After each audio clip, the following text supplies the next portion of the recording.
Let's have a look at this. The President making a statement on gun control from yesterday. Roll tape.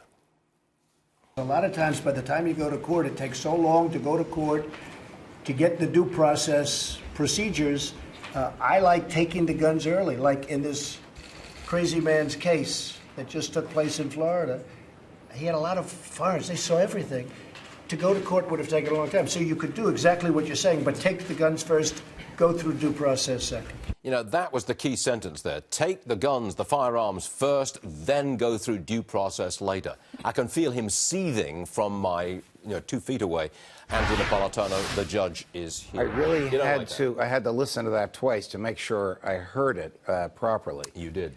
Never mind, I don't like it. The Constitution doesn't like it. Right. The government is absolutely without authority to do that. And quite frankly, the president's wrong on the length of time it would take. There are emergent duty judges sitting for emergent applications. It takes just 2.5 hours from the time you file the application until the time it's heard, 24/7 in all major cities. And I'm sure that's the case in Florida. So I hope that the president changes his mind on this. I can't imagine the Congress going along with this. I mean, Hillary Clinton never said such a thing. Barack Obama, who hated the idea of personal ownership of guns, never said such a thing. Seize first, due process later. What is this, Alice in Wonderland? But maybe it's typical President Trump, which an opening salvo, which is fairly extreme. It's a negotiating position. In maybe that respect, he's jolting people so that you can get these quick judicial judgments. So let me make the other argument, without betraying my fidelity to the Constitution.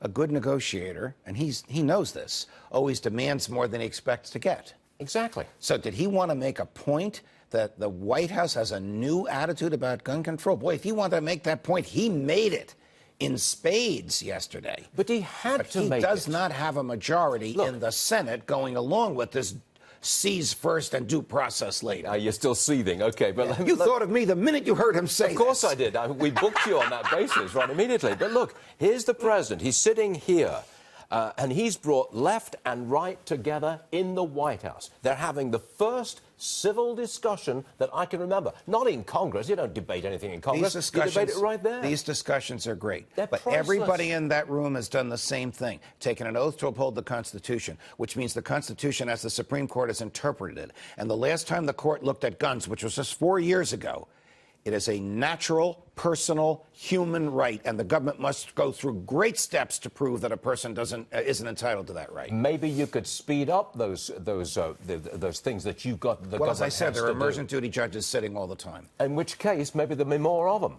Maybe the president has provoked to this, because you've got to take guns out of the hands of the mentally ill. You've got to do that. If the FBI, when the bondsman, the bail bondsman in Mississippi said, look at what I saw on Facebook, had run that kid's name through a computer, would have found just seven human beings in the United States with that name.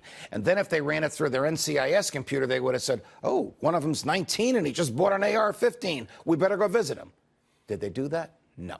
Okay. They could have done that without tampering with anybody's Second Amendment rights, and this catastrophe wouldn't have happened. Okay, we got you, Judge.